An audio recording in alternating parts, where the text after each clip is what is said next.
Assalamualaikum warahmatullahi wabarakatuh. Halo anak-anak, bagaimana kabar kalian hari ini? Semoga kalian selalu dalam kondisi sehat ya, dan tetap selalu semangat untuk mengikuti pelajaran meskipun kalian ada di rumah.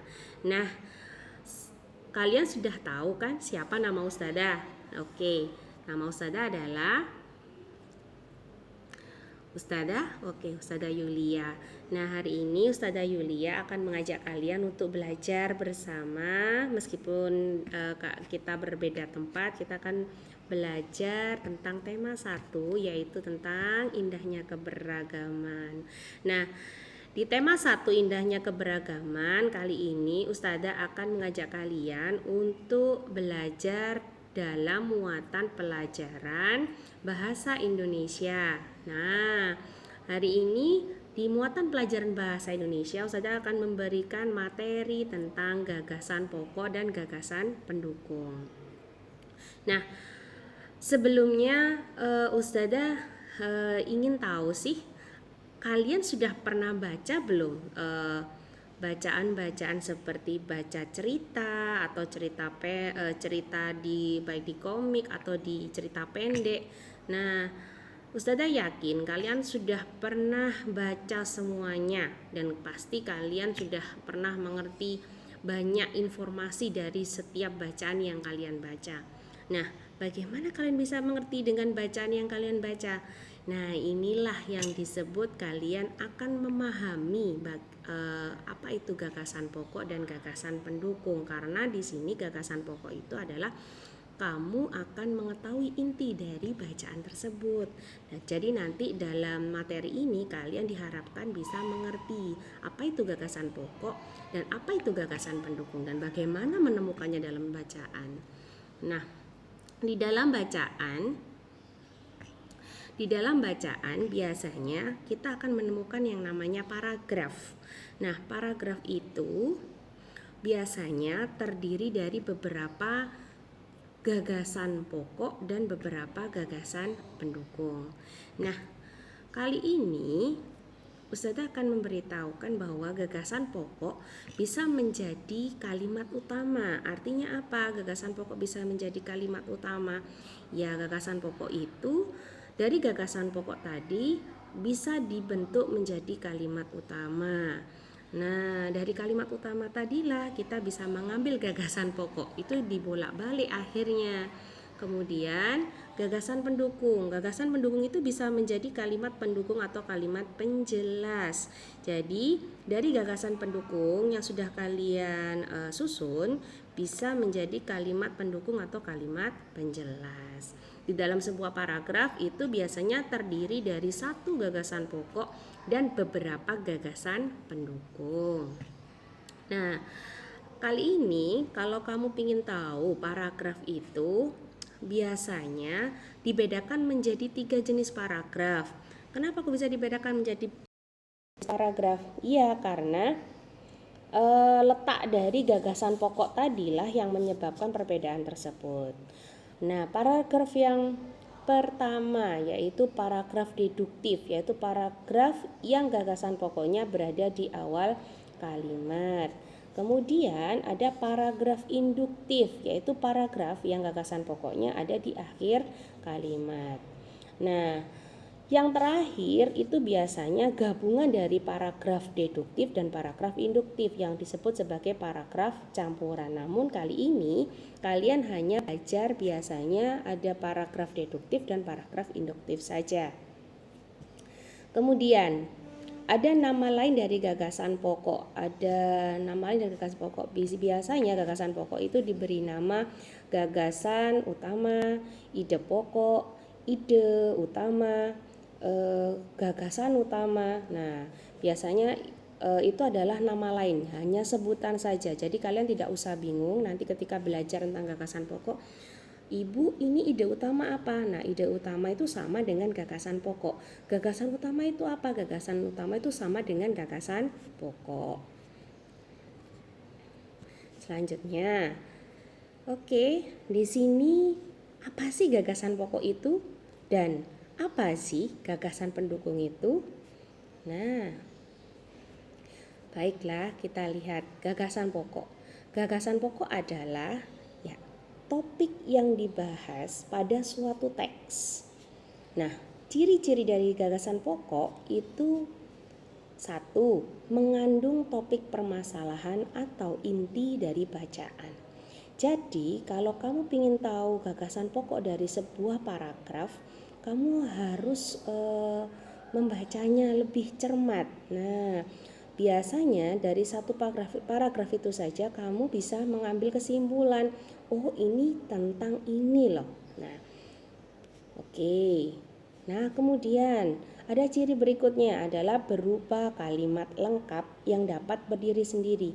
Jadi, gagasan pokok itu biasanya dia bisa berdiri sendiri meskipun tanpa ada penjelasan. Seperti sebagai contoh ya, Ustadzah membuat kalimat seperti ini. Ani seorang anak yang rajin. Nah, di situ Ustadzah akan merincikan kata rajin.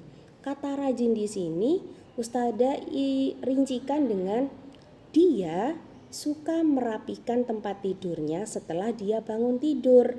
Nah, kalimat kedua, dia suka merapikan tempat tidurnya setelah bangun tidur adalah kalimat penjelas dari gagasan pokok, yaitu Ani adalah anak yang rajin. Nah, di sini berupa kalimat lengkap yang berdiri sendiri. Jadi, artinya begini, kalimat Ani adalah anak yang rajin itu bisa satu kalimat saja tanpa ada bantuan dari kalimat berikutnya tadi. Yang kalimat kedua adalah dia suka merapikan tempat tidurnya setelah bangun tidur. Tanpa kalimat itu pun kalimat pertama yang tadi Ani adalah anak yang rajin itu dia nggak masalah. Karena apa? Karena dari kalimat pertama itu tadi kamu sudah bisa mengambil kesimpulan bahwa Ani adalah anak yang rajin, seperti itu. Makanya ini disebut gagasan pokok. Lah, gagasan pokok itu diambil dari mana? Ya, diambil dari kalimat utama tadi. Kalimat utamanya tadi adalah dari kalimat yang Ustadzah buat tadi adalah Ani adalah anak yang rajin. Nah ya. Kemudian memiliki arti yang jelas tanpa dihubungkan dengan kalimat yang lain. Nah, sudah ya tadi ya. Contoh tadi, Ani adalah anak yang rajin. Jelas, kamu sudah tahu bahwa artinya Ani memang anak yang rajin. Tanpa kalimat yang kedua, dia suka merapikan tempat tidurnya setelah bangun tidur.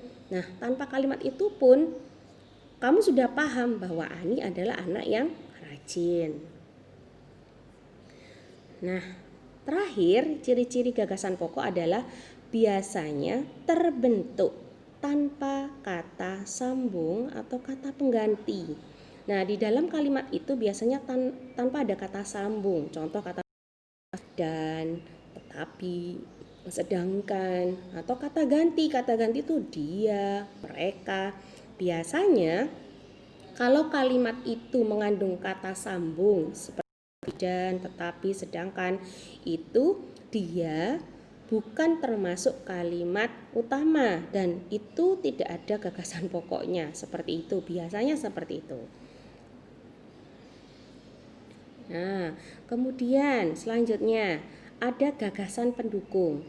Gagasan pendukung di sini kita lihat pengertiannya. Nah, gagasan pendukung adalah uraian atau informasi tambahan pada suatu teks yang terletak pada kalimat penjelas.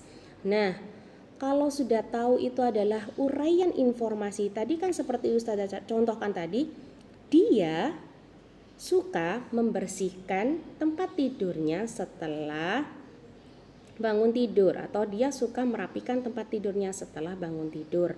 Nah, uraian, jadi menguraikan yang mana? Kata rajin tadi, rajin berarti diuraikan.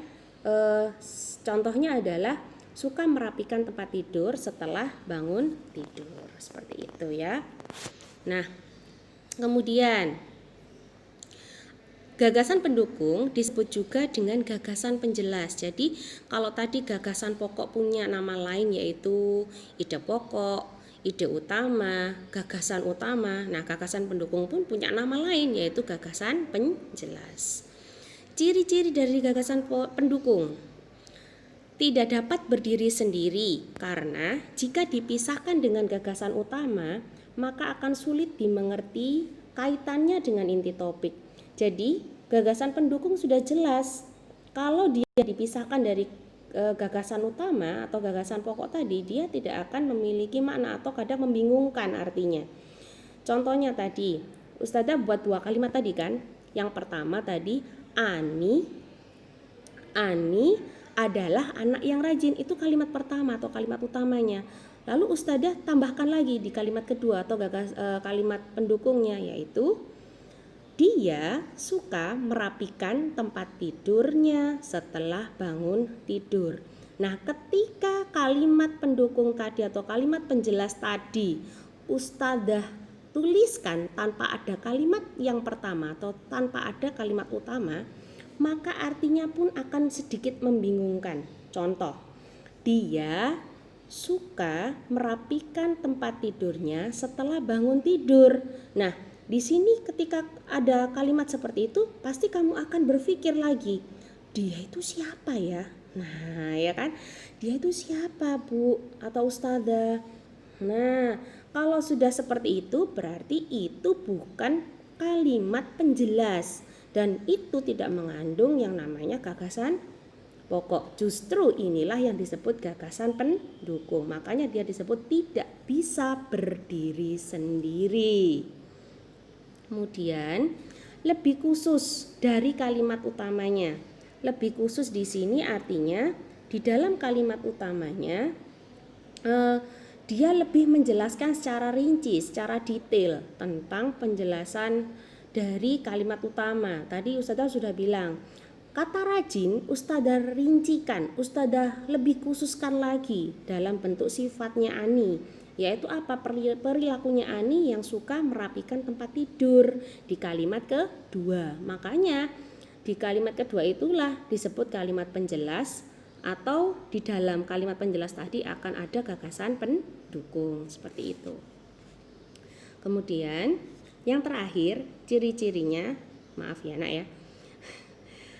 Yang terakhir biasanya disajikan dalam bentuk contoh, data-data atau kalimat pendukung. Jadi contoh atau data atau kalimat pendukung. Nah, kalau tadi itu adalah data dalam arti apa? Contoh perilaku anak yang rajin itu seperti apa? Oh, anak yang rajin itu suka merapikan tempat tidur. Suka merapikan, itu kata kunci ya, seperti itu. Nah, dari ciri-ciri gagasan pokok dan gagasan pendukung tadi, kalian pasti sudah mulai sedikit ada gambaran kan? Nah, coba nanti kita lihat lagi ya di slide selanjutnya. Nah, di sini bagaimana cara menentukan gagasan pokok dan pendukung dalam teks tertulis yang paling mudah? Nah, kita lihat. Yang pertama, pastinya kamu harus membaca teks dengan seksama. Artinya seksama itu adalah teliti. Ada 2 cara membaca, yaitu dengan cara 1 membaca nyaring, 2 membaca dalam hati. Dan di sini sebelum Ustazah lanjutkan yang poin berikutnya, membaca nyaring. Nyaring itu artinya menyuarakan suara kalian, seperti Ustazah sekarang baca ya, membaca nyaring, jadi menyuarakan. Nah, kemudian membaca dalam hati, biasanya ini adalah kelanjutan ketika kamu sudah membaca nyaring dan kamu bisa paham, maka akan berkelanjutan pada membaca dalam hati. Nah, artinya tanpa bersuara pun kamu sudah mengerti. Kemudian mencermati kalimat pertama hingga akhir pada tiap paragraf. Jadi artinya di sini kamu disuruh untuk mencermati, memahami. Jadi tidak hanya sekedar membaca saja, tetapi kamu harus memahami apa yang kalian baca dari kalimat pertama hingga kalimat terakhir. Nah, selanjutnya di sini ada cara lagi, yaitu menemukan kalimat utama. Di sini Ustazah tadi sudah bilang, ketika dalam satu paragraf kamu harus menemukan kalimat utamanya dan kalimat penjelas dalam suatu paragraf. Jadi kamu harus melihat mana sih dalam satu paragraf itu kalimat utamanya. Nah, kalau sudah kamu temukan, biasanya akan mempermudah kalian untuk memahami isi bacaan tersebut. Nah, berikutnya, contoh menentukan gagasan pokok dan gagasan pendukung dari kalimat utama dan kalimat penjelas. Nah, di sini Ustazah ambil teks bacaan dari pena kalian ya, di 4A halaman 3. Nah, di situ Ustazah bacakan ya, ada judulnya batik. Batik merupakan kain tradisional Indonesia. Kain batik dihasilkan dengan cara dilukis atau dicetak menggunakan malam, lilin yang dipanaskan. Kain batik berasal dari Pulau Jawa. Seiring berkembangnya waktu, batik tidak hanya ada di Pulau Jawa. Beberapa daerah di luar Pulau Jawa juga menggunakan batik sebagai pakaian tradisional, misalnya batik Bali. Nah, di sini saja kamu pasti sudah agak memahami ini paragrafnya menceritakan tentang apa. Pasti kamu bilang, batik Bu. Nah, memang betul, dan kebetulan judulnya juga sama, yaitu batik. Nah, memang kenapa dengan adanya batik? Nah, ternyata batik adalah kain tradisional dari Indonesia. Oke. Berikutnya, nah dari situ kita bisa simpulkan bahwa bacaan berjudul batik tadi dapat ditemukan kalimat utama yang ada di mana? Di awal kalimat tadi ya, masih ingat kan? Nah, di awal kalimat tulisannya teksnya tentang batik merupakan kain tradisional Indonesia. Nah, dari kalimat utama tadi, dari kalimat utama itu kita bisa mengetahui bahwa gagasan pokoknya adalah batik adalah kain asli Indonesia. Jadi gagasan pokok itu adalah kesimpulan dari kalimat utama. Jadi kamu tidak boleh menuliskan semuanya sesuai dengan teks tadi. Jadi kamu tuliskan kesimpulan dengan bahasa kamu sendiri. Nah, begitu juga dengan kalimat penjelasnya. Kalimat penjelas, kain batik dihasilkan dengan cara dilukis atau dicetak menggunakan malam atau lilin yang dipanaskan. Nah, otomatis ketika kalimat yang pertama adalah kalimat utama, maka otomatis kalimat yang lain adalah kalimat penjelas atau kalimat pendukung kalimat pertama. Nah, ini Ustazah ambil kalimat penjelas yang pertama. Tadi kan ada beberapa kalimat penjelas. Nah, Ustazah hanya mengambil satu saja contoh untuk kalimat penjelasnya, yaitu kain batik dihasilkan dengan cara dilukis atau dicetak menggunakan malam atau lilin yang dipanaskan. Nah, dari kalimat penjelas tersebut kita bisa ambil kesimpulan bahwa gagasan pendukungnya adalah kata kuncinya saja kita simpulkan. Coba kalian lihat, ada kata cara dilukis, dengan cara dilukis. Nah, di situ berarti ini menjelaskan tentang cara membuat kain batik. Jadi kita simpulkan dari kalimat penjelas tadi, cara membuat kain batik, seperti itu. Jadi gagasan pendukung pada kalimat penjelas ke-1 adalah cara membuat kain batik. Begitu seterusnya, kalimat penjelas pada kalimat kedua apa? Ya, kamu simpulkan, coba aja di rumah. Ya, latihannya di rumah ya. Kemudian, jika kalimat utama belum mewakili isi dari suatu paragraf, maka langkah untuk menentukan gagasan pokok adalah menyimpulkan isi paragraf. Nah, seperti tadi, jadi kalau ada paragraf yang kalimat utamanya masih belum mewakili dari semuanya satu paragraf, maka bisa kamu simpulkan dari satu paragraf tadi itu tentang apa. Nah, di sini ada contoh teksnya. Coba kita lihat. Ini adalah hewan berkaki 4. Hewan ini termasuk herbivora atau pemakan tumbuh-tumbuhan. Dagingnya menjadi komoditas pokok di Indonesia. Saat hari Idul Adha, hewan ini sering dijadikan hewan kurban. Hewan ini adalah sapi. Nah, dari satu teks tersebut kita bisa mengetahui bahwa teks ini menceritakan tentang hewan sapi. Nah, kenapa dengan hewan sapi?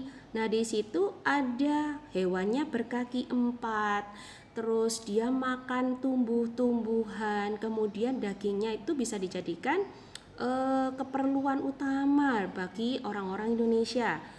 Nah, dari situ saja kita bisa melihat bahwa ini adalah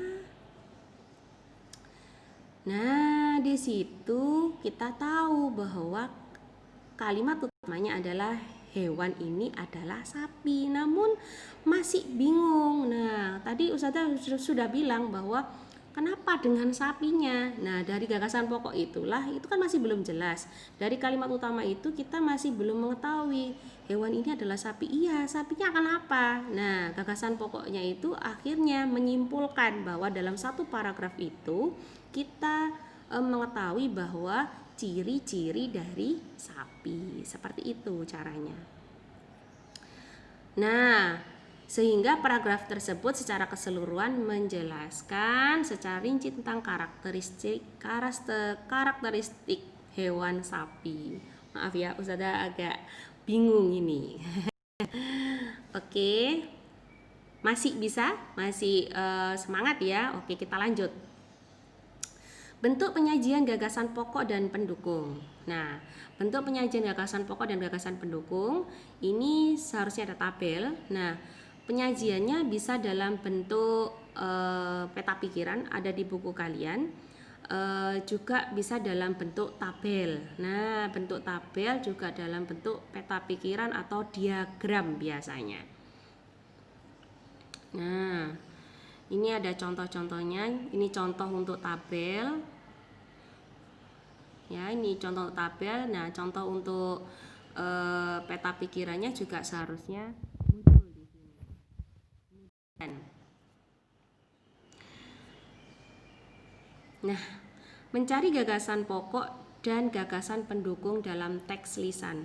Kalau yang tadi kita belajar mencari gagasan pokok dan gagasan pendukung dalam bentuk teks tertulis, maka kali ini kita belajar bagaimana mencari gagasan pokok dan gagasan pendukung dari teks lisan. Teks lisan berarti dibacakan. Nah, kita lihat. Apa itu teks lisan? Nah, teks lisan adalah teks yang dibacakan, artinya teks yang dibacakan seperti ini. Ustazah membacakan teks untuk kalian, itu namanya teks lisan. Nah, perlu yang kalian ingat, bagaimana menentukan gagasan pokok dan gagasan pendukung teks lisan, yaitu dengan cara menyimak. Menyimak itu artinya mendengarkan dengan baik dan cermat. Artinya mendengarkan bukan hanya diam saja, diam tapi kamu tidak mengerti apa yang dimaksud dari pembicaraan tersebut. Itu artinya kamu tidak menyimak. Yang betul adalah menyimak itu kamu diam, perhatian, dan kamu bisa mengerti apa yang dibicarakan. Nah, di sini ada penjelasannya. Menyimak adalah mendengarkan dengan seksama. Ingat ya, seksama itu dengan teliti, dengan cermat hal yang dibacakan atau dibicarakan. Jadi, jika kalian bisa menyimak dengan baik apa yang disampaikan oleh Ustazah Yulia sekarang, atau ketika kamu diberi informasi dari orang lain, atau kamu sedang mendengarkan suatu informasi dari televisi, artinya kamu sudah menyimak dengan baik. Oke? Nah, berikutnya, ayo dengarkan potongan paragraf dari teks bacaan berikut. Nah, di sini Ustazah akan bacakan sedikit. Bermain petak umpet. Petak umpet merupakan salah satu jenis permainan tradisional. Permainan ini harus dilakukan di tempat yang luas. Jumlah pemainnya paling sedikit 3 orang. Permainan ini memerlukan kaleng yang diisi oleh beberapa batu kerikil. Banyaknya kerikil disesuaikan dengan jumlah pemain. Kaleng tersebut nantinya akan diletakkan di dalam lingkaran sebagai penanda tempat hinggap. Selain itu, kaleng juga bisa diletakkan di bawah pohon, tiang kayu, atau tembok. Nah, dari teks yang Ustazah bacakan tadi, ya, kita bisa tentukan gagasan pokok dan gagasan pendukungnya. Nah, menurut kalian mana yang jadi gagasan pokok dan gagasan penjelas dalam paragraf tersebut? Nah, ayo, kira-kira yang mana menurut kalian gagasan pokok dan gagasan penjelasnya dari paragraf yang Ustazah tadi bacakan? Nah, gagasan pokok dalam bacaan tersebut ada pada kalimat ya. Pertama, petak umpet adalah merupakan salah satu jenis permainan tradisional. Nah, alasannya kenapa kok itu yang disebut kalimat pertama atau di kalimat pertama gagasan pokoknya? Paragraf tersebut menceritakan secara rinci tentang permainan petak umpet. Oke. Nanti setelah mendengarkan video dari Ustazah, silahkan kalian mencoba sendiri di rumah. Tugas bahasa Indonesia tema 1. Nah, ya. Ini ya, ada tugas dari Ustazah, gagasan pokok dan gagasan penjelas dalam teks tertulis dan lisan. Silakan kalian coba kerjakan tugas Ayo Berlatih pada Bu Pena 4A halaman 16. Nah, caranya bagaimana?